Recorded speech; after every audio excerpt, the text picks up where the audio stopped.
Hi, welcome to this week's brief book review. The book we're looking at today is called Picture You Dead by author Peter James. It was released in the UK on the end of September 2022, and it's another Roy Grace novel. In fact, it's Roy Grace 18, follows on from the successful series, and it tends to be one book a year, and Brighton's busiest detective is one and truly at it again in this book.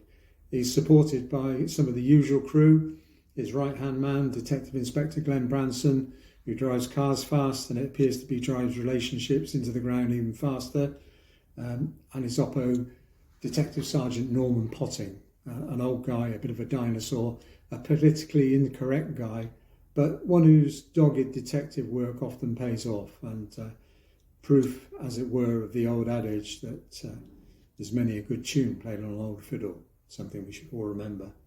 So what's this story about? Well, the story starts with what turns to be a cold case. Roy meets a former colleague, an ex-detective, and like all ex-detectives, there's just one case that bugs them. This case in particular refers to an art dealer, a guy called Charlie Porteous, who had a lovely gallery in London, lived in a nice part of Brighton. One night, Charlie is murdered, and they've never been able to find out why he was murdered or who murdered him. Thus, Roy decides that as he's responsible for cold cases, he'll look at this again to see if there's any perhaps modern DNA forensics that can help that weren't available when this case originally took place in 2015, or if there's something that was missed. One of the things that was rumoured was that Charlie, the fine art dealer, had a very valuable painting that he was hawking around. So the suspicion is, was this just a random murder, a robbery gone wrong, or was this to do with the aforementioned painting?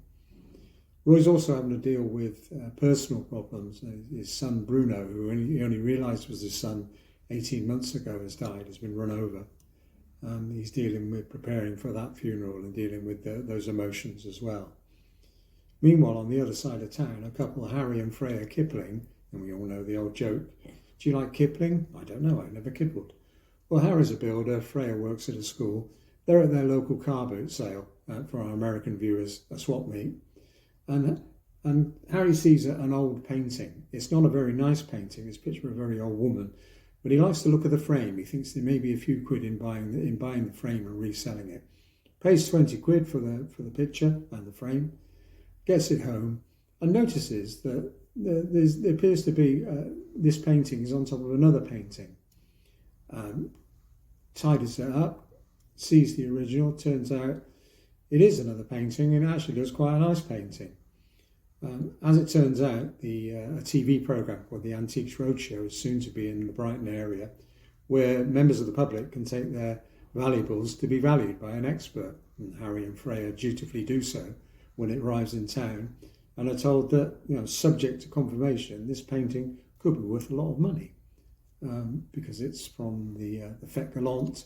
It's a Fête Galante type painting, and they suspect the painter is Fragonard, and if so, this is one of the 4 paintings he did of the 4 seasons, and the one that is very valuable. We're talking millions.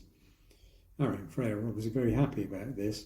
Problem is that they've just shown their very valuable painting to a TV show. When that TV show gets aired, all of a sudden lots of people are interested in this painting, and thus the story develops. There are people who are dealers in expensive paintings, some that are interested in the provenance of the painting, others that simply aren't. There are local local members of the Brighton underworld, various thieves that are, being employed by various dealers to try and appropriate the painting, and all of a sudden there's a heady mix of all sorts of wrong-uns trying to get a hold of Harry and Freya's painting.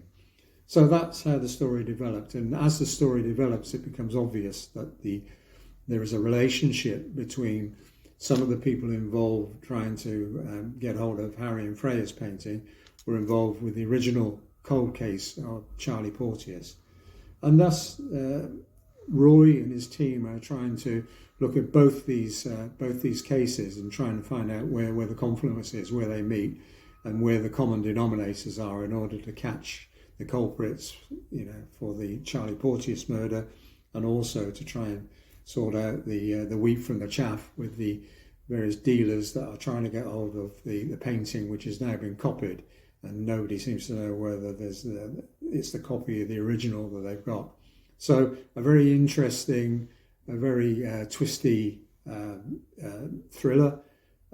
As usual, very high standard from Peter James. I enjoyed reading it. I read it in 2 sessions. I'd give it 8 out of 10. It's another good Roy Grace story. They're always very well written. Perhaps some of the earlier ones were slightly too heavy on police procedure. They were very procedural. I think as the stories have gone on, there's certainly less of that. And don't get me wrong, this is well researched. There's a host of acknowledgements in the back of the book to various police officers that help get the facts right for how investigations are dealt with. But I think Peter James and has improved the Roy Grace series as the books have gone on, and this again is another good one.